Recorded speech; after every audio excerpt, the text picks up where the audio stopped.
Bună ziua tuturor! Hristos a înviat! Bine ați venit, bine ați revenit la peninsula noastră de lectură și cultură, unde astăzi vom continua proiectul Arborele de Cultură. Am alături de mine un prieten drag și un invitat special pentru tema de astăzi, Răzvan Popovici. Bună ziua, Răzvan! Bună ziua tuturor! Mă bucur tare mult să facem această activitate împreună și pentru profesori, mai ales că ne cunoaștem de ceva timp și am mers pe la multe dintre concertele tale. Um, cu permisiunea ta o să încadrez câteva minute proiectul, pentru că de fiecare dată sunt mulți profesori care au participat la sesiunile anterioare, dar sunt și profesori noi și ajută să încadrăm un pic, mai ales că a fost și vacanța acum și de la o lună la lună, la cealaltă lună e bine să ne reamintim. Prin proiectul acesta, de fapt, cel mai important e să ne amintim ce ne-am propus. Ne-am propus să inspirăm copiii să aprecieze frumusețea și inovația în arte și științe, mai, în special pentru a cunoaște cultura noastră națională, dar pentru a încuraja și pe ei să exploreze și să creeze la rândul lor, pentru că ei sunt viitorii creatori, viitorii artiști, viitorii oameni de știință. Uh, și din punct de vedere al conceptului pedagogic, este o abordare integrată. Sunt conținuturi care... Sesiunea de astăzi este un conținut... Sesiunile cu invitații experți sunt sesiuni cu conținut destul de specializat, dar evident fiecare lucrați în grădiniul gimnazial resursele din acest pachet. Cei care ați urmărit din ianuarie ați explorat cu copiii deja universul lui Mihai Eminescu, Nicolae Grigorescu, Emil Racoviță și astăzi îl vom redescoperi împreună pe George Enescu.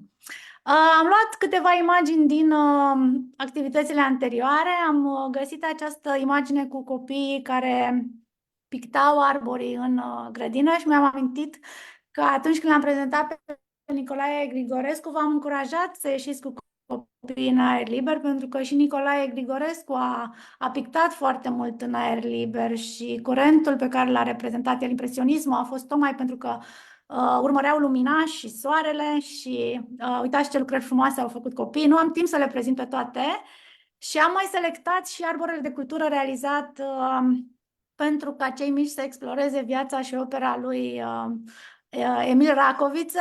Aici chiar e foarte complex acest arbore și vedem de la locul în care s-a născut, unde a făcut școala Racoviță, ce expediții, ce zone științifice, ce descoperiri științifice a făcut și mi s-a părut unul dintre cei mai... Nici al meu nu este atât de complex arborele de cultură cu Racoviță. Și am vrut să aduc aceste bune practici în atenția voastră, tocmai pentru a vă încuraja să continuați și să explorați și George Enescu și următoarea temă care va fi dedicată creatorilor populari.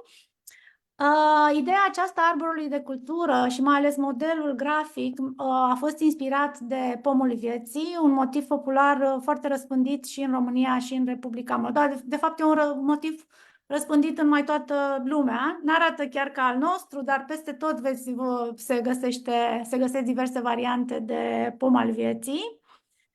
Și simplu pentru copii, evident, în clase, în grupele de grădiniță, avem un model mult mai simplu, astfel încât să putem prezenta în partea stângă este personalitatea lunii, iar în partea dreaptă sunt imagini reprezentative pentru fiecare dintre personalitățile culturale sau științifice pe care le-ați studiat împreună cu copiii.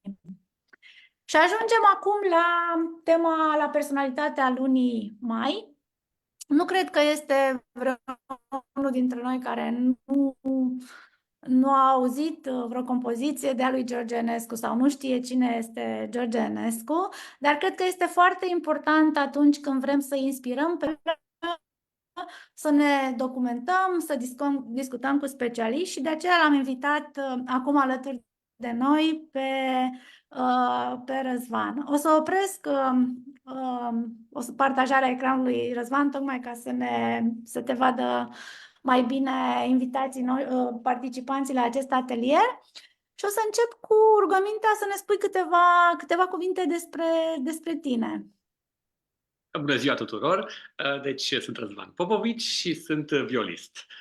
Pentru unii dintre dumneavoastră, probabil că viola nu este poate instrumentul cel mai auzit, dar știm cu toții că viola este un instrument împrățit cu vioara, deci un instrument un pic mai jos, între vioară și violoncel, un pic mai tomnatic, așa, mai nu aș spune elegant, pentru că atunci prietenii violoniști ar simți un pic ofensați, dar este un instrument care, de fapt, leagă în ansamblul de muzică de cameră sau în orchestră, deci virtuozitatea și luminozitatea viorii cu această întunecime a sunetelui violoncelului sau al contrabasului.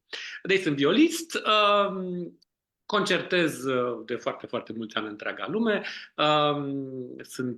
și organizez pentru că dintotdeauna mi-a plăcut să organizez, mai precis de vreo 20 și ceva de ani, diverse festivaluri în Germania, unde am crescut, dar și în România sau Italia. Și de anul trecut predau la Conservatorul Regal din Antwerpen, din Belgia. Deci cumva îmbin activitatea concertistică muzicală cu cea pedagogică cu cea organizatorică. Despre mine, personal, sunt născut la București, am crescut până la vârsta de 15 ani aici, după care familia s-a mutat în Germania, unde am trăit câțiva ani, mi-am dat bacalaureatul, apoi am studiat la Salzburg, în Austria, la Paris, apoi la Freiburg, în Germania, și după aceea am trăit mulți ani la Londra, la Berlin și, în fine, până la urmă am ajuns din nou la București, unde am revenit după multe decade, să zicem așa. Cam asta despre mine. Înainte să te rog să ne explici cine a fost George Enescu și de ce este atât de important în lumea muzicală și românească și universală, vă rog pe cei care ne ascultați, dacă aveți întrebări specifice sau neclarități, să le scrieți în chat, pentru că Răzvan va sta cu noi în prima parte a acestui atelier și e util și dacă aveți ceva care ține de ce spune el, vă rog să adresați acele întrebări sau comentarii în chat. Deci cine a fost George Enescu? Cine este George Enescu? George Enescu nu mai este, dar de fapt este. George Enescu cred că a fost cel mai mare muzician român, dar pe lângă asta a fost probabil unul dintre cei mai extraordinari muzicieni care au existat vreodată. Nu doar din cauza talentului extraordinar, pentru că știm cu toții, Enescu a fost violonist, a fost pianist, a fost dirijor, a fost compozitor și a fost și un extraordinar pedagog. Deci cine reunește toate aceste calități într-o persoană, cred că este extrem de îndrăgit de zei și a fost cineva care a avut totuși echilibrul, pentru că știm cu toții că talentul, când ești foarte, foarte talentat, talentul ăsta poate să te distrugă și dacă ești o persoană echilibrată, poți cu talentul și lucrând la talentul tău, pentru că toți care au un talent trebuie cumva să-și dea seama că au o obligație uriașă față de acest talent. Și obligația asta, de fapt, te face să îl îngrijești, te face să lucrezi, te face să muncești și nu doar să te culci pe ureche să zici că eu sunt talentat și cuceresc lumea așa. Nu este de ajuns și chiar din experiența mea proprie știu extrem de mulți copii foarte talentați și colegi și prieteni, foști colegi de la diversele conservatoare din lume pe unde am studiat, care pe parcursul anilor s-au pierdut pentru că lipsea acest echilibru. Ei bine, George Enescu a fost echilibrat și de mic a studiat la Viena, a studiat la Paris. Mai târziu poate vă voi povesti câteva povești simpatice despre el și câteva legende care pare să că sunt adevărate. Și a cucerit lumea. Deci George Enescu a fost un mare muzician pentru faptul că și-a pus toată viața în slujba muzicii și a lăsat pe lângă faptul că prin generozitatea lui de om a marcat generații întregi de muzicieni și cu toții când ne gândim, când dăm lecții, cursuri, când lucrăm cu tânăra generație și așa mai departe, îl avem pe Enescu cumva în memorie, pentru că generozitatea pe care el a avut-o pe parcursul întregii vieți este singulară și mari muzicieni ai istoriei muzicii îl considerau oricum un geniu. Când a debutat la Viena, nici nu mai știu, parcă avea 8 sau 9 ani, a fost considerat un mic. La presa austriacă vieneză de atunci a spus că l-au ascultat pe micul Mozart și nu e pe departe exagerat probabil ce a spus acel critic muzical. Hai să începem cu copilăria lui George Enescu. Ce știi despre copilăria sa? Cum a început uh, muzica sau cum a început activitatea sa muzicală? Bine, născut în 1881, dacă nu mă înșel, la Liveni, pe plaiurile din jurul Botoșaniului, nu? Unde acum chiar, probabil că știți, sau cei care nu știu, casa memorială, casa unde s-a născut, a fost restaurată și merită o mică excursie. Este o fundație care se ocupă de clădire, au salvat-o de la era de fapt distrusă, dar au refăcut-o și este extrem de important, zic eu, pentru cultura noastră că această casă memorială a fost refăcută. Deci s-a născut acolo, la 4, la nici mai știu, cred că 3 ani, 3 sau în jur de 3 ani, i-a spus tatălui lui că își dorește o vioară și a primit o vioară de jucărie pe care, furios, a aruncat-o direct în foc. După care părinții au luat o vioară adevărată, ceea ce l-a încântat extrem de mult pe micul Georges, cum îi spuneau rudele și familia. Și apoi câțiva ani mai târziu a plecat la Viena, a terminat conservatorul de la Viena la vârsta de 12 ani, închipuiți-vă, 12 ani, nu știu, cred că trebuie să întrebăm cu toții ce făceam la 12 ani. Eu cu siguranță cântam un pic, dar mă mai jucam și cu soldați de plumb. Nu exista telefonul mobil, așa. Și deci apoi a plecat la Paris, unde a terminat conservatorul mare de la Paris la vârsta de 18 ani. După care a pornit cariera compozitor. Vrei să spui ceva, cred, Maria? Da, nu, vreau pentru că intri acum, de fapt, intri în opera sa și aici poate ar fi bine să punctezi care sunt cele mai faimoase și de ce le face atât de speciale, știi? Adică de ce sunt anumite piese atât de faimoase. E destul de simplu în ceea ce privește rapsodiile române, Rapsodia întâia și Rapsodia a doua. Sunt probabil piesele care au fost cele mai iubite ale lui Ionescu, pentru că folclorul din diversele zone ale țării, unit așa de genial de un compozitor extraordinar, au dus vivacitatea și eleganța și, cum să spunem așa, verva muzicii populare românești în marile săli de concerte ale lumii, lucru pe care l-au făcut pe Enescu foarte, foarte cunoscut. Apoi, evident, Enescu fiind o persoană extrem de sofisticată și extrem de polivalentă, cumva a introdus acest folclor într-un mod extrem de sofisticat în compozițiile lui și dacă ascultătorii noștri au cumva timp, pot descoperi piese extraordinare. Aș recomanda Sonata a treia pentru vioară și pian, inspirată din teme populare românești, care este o piesă absolut senzațională și acolo oricine poate asculta practic zgomotele din natură pe care Enescu știa atât de extraordinar să le pună pe hârtie. Deci cum sună un greiere, cum răsună liniștea nopții, cum scânteiesc stelele, cum cântă greierii. Și-a adus aminte cum cânta lăutarul, primul profesor de vioară pe care l-a avut atunci când era mic, înainte să plece la Caudela la Iași și apoi mai departe la Viena. Deci, în piesa aceea, zic eu că toate zgomotele copilăriei sunt audibile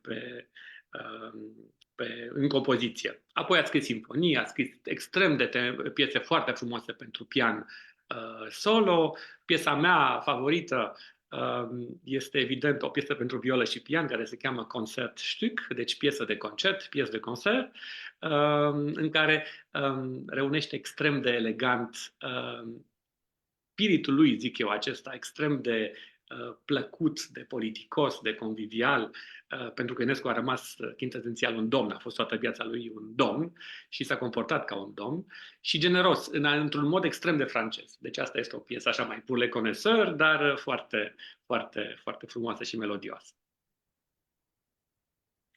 Eram curioasă dacă toată viața lui a fost așa roz sau a avut și provocări și care au fost cele mai mari provocări în cariera sa. Cred că cea mai mare provocare a carierei lui a fost de a compune, pentru că era atât de talentat în orice făcea, deci își câștiga existența concertând ca violonist. Apoi era și un pianist împlinit, de exemplu Arthur Rubinstein, marele pianist, spunea, era extrem de gelos pe Enescu pentru că a spus dacă ar fi studiat și nu s-ar fi ocupat și cu compoziția, și cu turneele, și cu vioara, și cu dirijatul, și cu pedagogia, ar fi ajuns probabil cel mai bun pianist al lumii. Și e adevărat, cânta splendid la pian, apoi dirija, când marele dirijor Arturo Toscanini a murit, i s-a propus postul de dirijor al orchestrei de la New York, pe care l-a refuzat pentru că el dorea să compună. Și tragedia a fost că niciodată nu avea extrem de mult timp sau timpul pe care și-l dorea ca să scrie pe hârtie ce avea în cap și în inimă, pentru că compunea atât de rapid și atât de exact, încât avea nevoie de acest timp. Și după aceea, când a plecat în 46 și ultimii ani petrecuți la Paris cu Maruca Cantacuzino, n-a fost ușor, pentru că trebuia Maruca era prințesă, obișnuită cu un stil de viață, el trebuia să câștige bani, toate averile fuseseră confiscate sau rămăseseră în România și pare să că, de exemplu, dacă nu mă înșel, o sonată de pian sau de vioară, pur și simplu, înainte să moară, i-a spus unui prieten apropiat că o are în cap, trebuie doar să o scrie și n-a mai apucat pentru că s-a dus.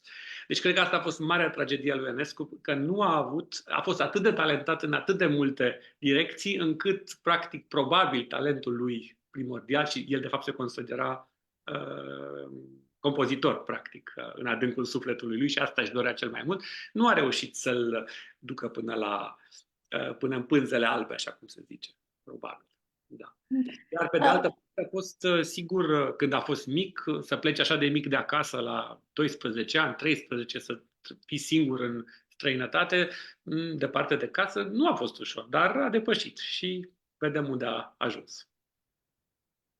Menționai la început că știi câteva povești despre viața sa și abia așteptăm să le ascultăm, mai ales celor mici, e mult mai ușor să le comuni, să le transmiți despre cineva, să le povestești despre cineva dacă ai și mici istorioare din viața și opera sa. Sigur, probabil că nu avem timp să povestim prea multe, dar cred că profesorii ar putea căuta un pic online sau există o carte foarte simpatică, destul de romanțată a vieții lui Ionescu, în care pur și simplu sunt citate ale micului Jean-Jacques și sunt fragmente din scrisori. Astea se găsesc toate online sau pe site-ul Muzeului George Enescu din București și e extraordinar cât de la punct scria părinților de la Viena sau de la Paris, tot ce experimentează, tot ce trăiește și evident povestea, v-am spus povestea cu vioara de jucărie pe care a aruncat-o în foc, dar povestea pe care cred că merită spusă este când era la Paris și trebuie să vă spun că Ionescu avea o memorie formidabilă. Deci mulți muzicieni ai timpului spuneau că dacă se întâmplă un cataclism și dispar toate partiturile din lume, Ionescu putea scrie pe din afară, din cap, Bach, Schumann, Schubert, Mozart, Beethoven, le avea pe toate în cap, o memorie fotografică fenomenală. Și această poveste pe care vreau să vă spun s-a întâmplat la Paris în timp ce îi dădea lecție marelui violonist israeliano-american Yehudi Menuhin. A intrat Maurice Ravel, alt mare compozitor al timpului, în salonul unde Enescu dădea cursul și a zis: am venit cu noua mea sonată de vioară. Și Enescu i-a spus lui Menuhin: have a seat, ia un loc, stai un pic și ascultă ce se întâmplă. Au cântat prima dată sonata, iar a doua oară când a cântat-o, a închis partitura și a cântat totul pe din afară. Nu știu, pentru mine asta este întruchiparea Dumnezeului, zeului muzicii în acel salon parizian. Cred că este o poveste extraordinară și pare să că e adevărat. Da, foarte remarcabil. Adică fiecare dintre noi avem câte un talent, dar sunt printre noi oameni care au Da. meta-talent și e incredibil, mai ales dacă de mici, cum a avut oportunitatea în familie, în, în familia sa apropiată și extinsă, care l-a susținut să-și dezvolte acest talent și cred că este foarte, foarte important acest lucru. O ultimă întrebare ar fi cum influențează opera sa muzica de astăzi? Cu siguranță, deci compozitorii români au avut întotdeauna un respect uriaș și cred că ce a făcut Enescu a adus muzica clasică în epoca respectivă în prim planul vieții muzicale românești și, să spunem așa, eforturile lui au rămas. Asta în ceea ce privește, să spunem, importanța operei lui. Evident, mulți compozitori sunt inspirați, exactitatea cu care el putea capta tot ce trăia, tot ce experimenta, tot ce auzea în muzică este proverbială și, evident, tehnicile de compoziție au influențat generații de compozitori.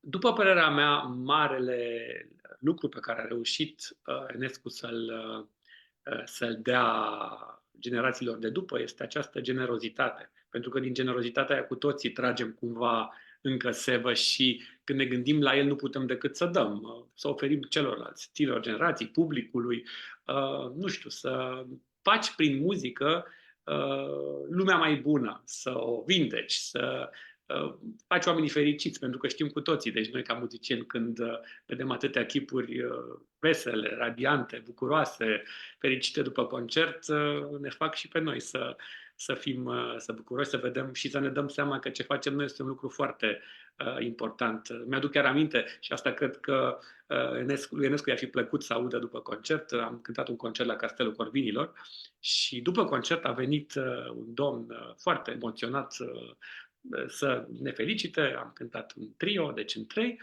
și a zis: domnule Popovici, vă mulțumesc foarte mult pentru că ne-a spus inima la loc. Oh, ce fain! Și da, cred că Enescu asta a făcut, a pus inima multora la loc pe parcursul lor de atâtor decenii. În România. Uh, Răzvan, acum la final o să te invit să adaugi tu dacă e ceva care ai vrea să știe copiii despre Enescu, despre muzica sa și de asemenea să te rog să spui câteva cuvinte despre Sonoro Conac, pentru că cei care ne urmăresc pe noi acum sunt din toată țara și Sonoro Conac umblă prin toată țara și s-ar putea ca, dacă vreți să-l cunoașteți pe Răzvan, vreți să-l ascultați pe Răzvan, să-l puteți întâlni chiar în zona dumneavoastră. Da, despre Enescu ce să spun, aș spune ore în șir. Cred că copiii trebuie să-l descopere pentru că una la mână uh, vor, vor vedea ce pot face cu talentul lor când sunt mici și dacă oricine poate descoperi că este talentat și dacă părinții sau profesorii văd un copil talentat, cumva să-l îndrume spre cel mai apropiat muzician. Lăutarul din sat, după aceea cel mai apropiat loc, școala de muzică, dacă sunt orașele, evident, trebuie duși și testați un pic și oricum știm cu toții, când înveți un instrument muzical, oricare ar fi acesta, te dezvolți ca și copil mult mai armonios și muzica este extrem de bună pentru dezvoltarea copiilor, a sufletului, a inimii, a minții, fiind o combinație de atât de multe activități în același timp. Și întrebarea a doua a fost... Cu Sonoro Conac, dacă ne poți spune Așa. câteva cuvinte despre proiectul pe care l-ai fondat și prin care încerci să aduci muzica clasică mai aproape de noi. Da, ne-am gândit acum 12 ani, de fapt, că ar fi foarte frumos să atragem atenția asupra patrimoniului arhitectonic al României, care este extraordinar și care în ultimele decade ale astea comuniste a fost destul de vitregit de soartă. Și am început o serie de concerte intitulată, la nivel național, intitulată Sonoro Conac. Conac, așa ca simbol al acestor clădiri care ar trebui să redevină centrele comunităților, restaurate, în care se întâmplă, evident, concerte, întâlniri literare și așa mai departe. Se pot face multe activități culturale, sociale și așa mai departe. Și da, cred că în curând ne apropiem, nici mai știu, 140-150 de locuri din întreaga țară. Castele, conace, biserici, sinagogi, palate, curți de palate, clădiri în orașele mari, clădiri importante, cazinoul din Constanța, în fine, sunt multe locuri pe care le-am umplut de muzică și da, partea a doua a turneului din acest an va continua la Viscri, în 2 zile, miercuri mai precis, în casa, între timp, regelui Charles, era prințului Charles, acum este casa regelui Charles din Viscri. Apoi vom concerta săptămâna viitoare la Iași, dacă nu mă înșel, în Casa Balci. Iar ultima turnantă a cea de-a 12-a ediții Sonoro Conac va avea loc în Castelul Peleș, la început de iunie, cred că pe 5, dacă nu mă înșel. Apoi plecăm mai departe la Sfântul Gheorghe, în Muzeul de Etnografie și vom termina turneul în acest splendid Palat al Culturii, una dintre cele mai frumoase săli de concerte din România, de la Târgu Mureș.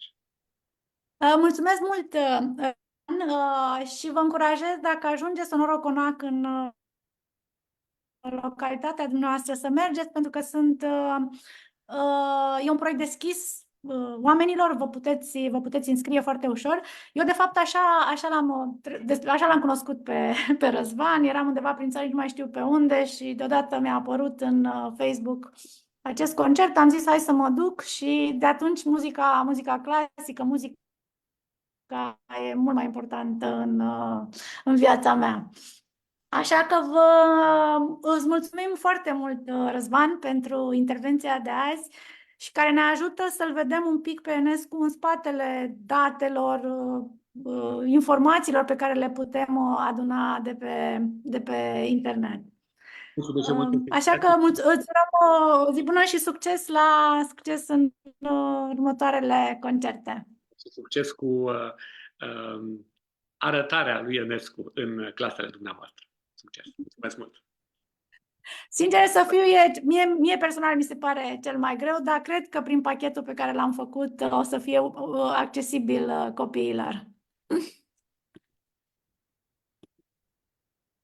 Mulțumim, la revedere, Răzvan! Pe dumneavoastră, ceilalți, vă invităm să rămâneți în continuare, să explorăm pachetul George Enescu.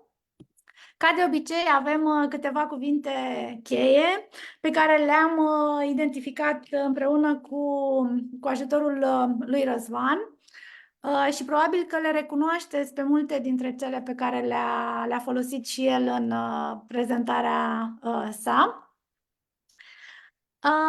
Ca de obicei, când vrem să explorăm o personalitate, ne uităm și la viața sa, la copilărie, la familie, la școală și discutăm și despre opera sa. Răzvan a făcut o introducere foarte frumoasă și a vieții și a operei lui George Enescu. Am găsit câteva citate care sper să inspire pe cei mici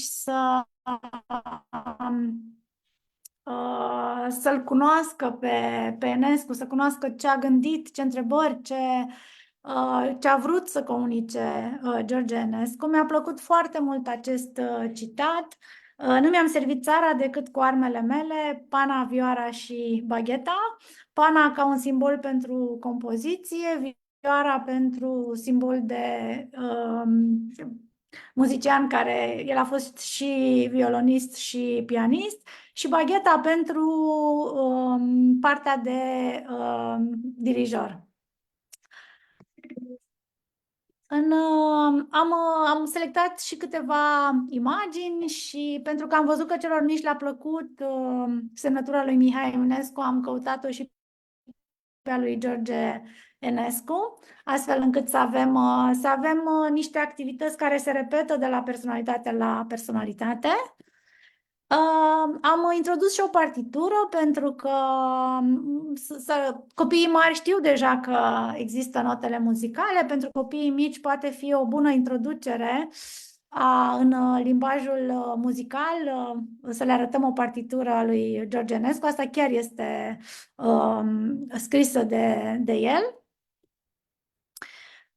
Apoi aici aveți câteva date. A povestit și Răzvan despre începuturile muzicii în viața lui George Enescu, care de la vârsta de 3 ani, de foarte, foarte mic, a fost atras de muzică și a vrut să aibă o vioară și a început educația aceasta muzicală cu Nicolae Chioru, un vestit lăutar din satul său. Și din fericire avem și o imagine cu George Enescu cu vioara.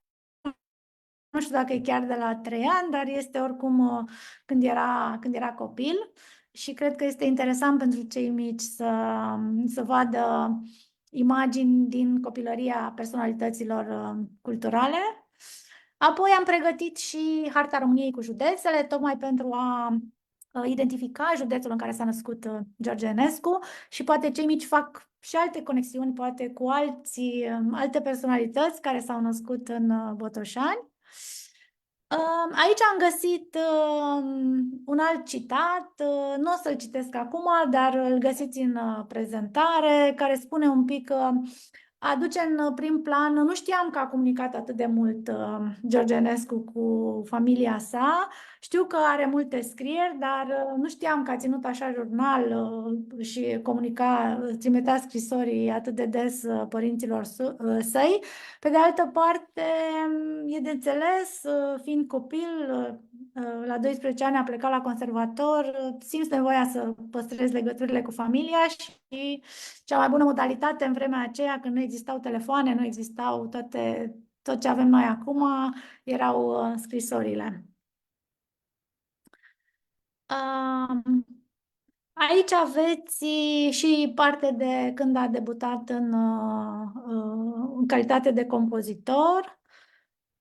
Aveți și o statuie, pentru că s-ar putea să fie și în zonele în care sunteți dumneavoastră, anumite statui, poate ale lui Enescu sau poate alți muzicieni, pentru că e important să povestim copiilor și despre muzicienii din zonele în care trăiesc ei. Am rugat un copil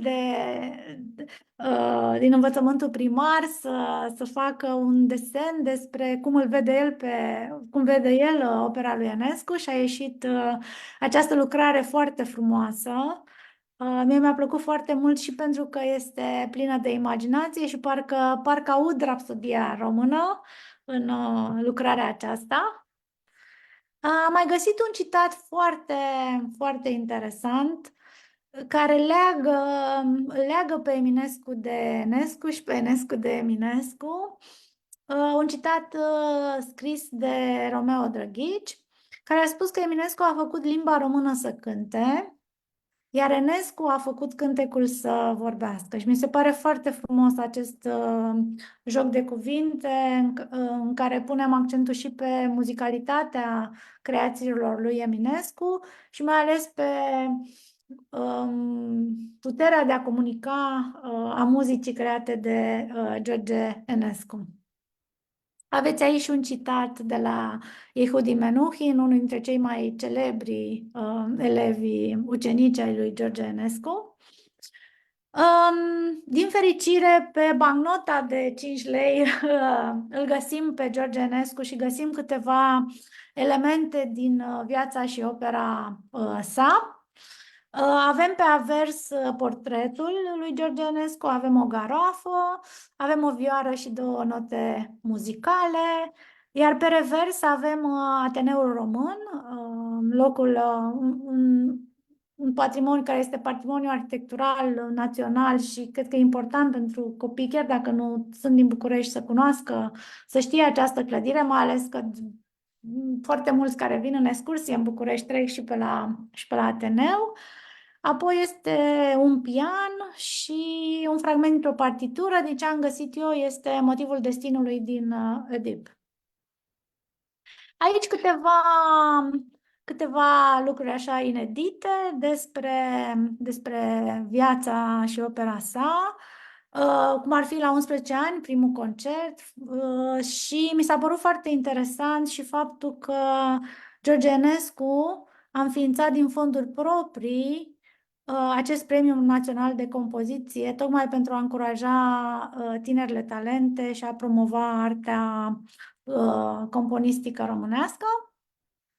Iar aici am selectat și o imagine cu Ciprian Porumbescu pentru a vă încuraja să explorați alături de copii și alți muzicieni români. Aici aveți și linkul la baladă, o altă melodie foarte cunoscută și pe care e bine să o cunoască și copiii, în cazul în care nu o știu încă, și chiar dacă o știu, e foarte, foarte frumos să o reascultăm. Și evident, puteți, chiar vă recomandăm să introduceți, dacă aveți și muzicienii din regiunea dumneavoastră, din județul dumneavoastră, din localitatea dumneavoastră. Iar pentru, așa ca bază de audiție pentru copii, am selectat Rapsodia Română, o înregistrare din 1978, mai veche, alb-negru, dar este remarcabil că este dirijată de Sergiu Celibidache, alt muzician român celebru și foarte, foarte important. O să o ascultăm împreună la final și acum vă recomand cu căldură să adăugați în arborele de în cazul în care sunteți pentru prima dată, să construiți și dumneavoastră împreună cu copiii arborele de cultură în grădinițele și școlile dumneavoastră, iar cei care le aveți deja să îl schimbați și să explorați împreună cu copiii luna aceasta viața și opera lui George Enescu. Am să las câteva minute pentru întrebări, în cazul în care aveți întrebări legate de uh, tema, tema aceasta. Da, Dinu Lipati, prieten cu Enescu, nemaipomenit, da. Ok. Am văzut că a spus și resurse, George Enescu și Hora Razelor de Soare. Da, e foarte frumoasă și ilustrația și textul și eu m-am inspirat din acea carte. O să pun și eu coperta aici, dacă tot ați menționat-o. Ok.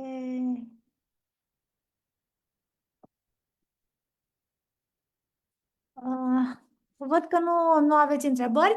Vă invit să ascultăm împreună 3 minute din Rapsodia Română în interpretarea orchestrei, cred că este orchestra radio după sală, dar sigur este dirijată de Sergiu Celibidache.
Este într-adevăr superbă și compoziția și interpretarea dirijorală.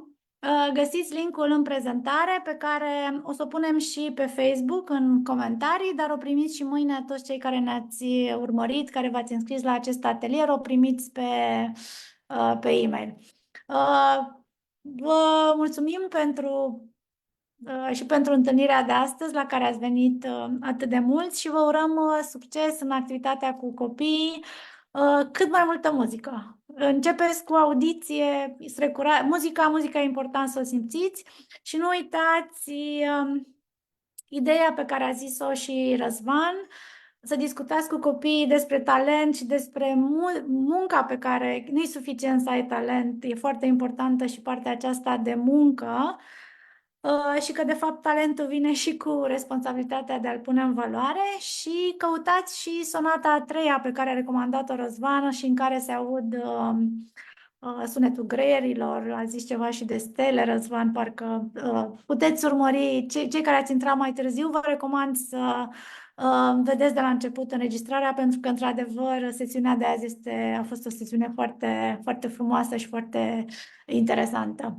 La revedere, o săptămână bună să aveți și ne revedem ca de obicei și la Pușculiță și la următorul Arbore de Cultură. Ne găsiți activitățile Asociației Ovidiu Ro anunțate pe pagina noastră de Facebook. La revedere tuturor!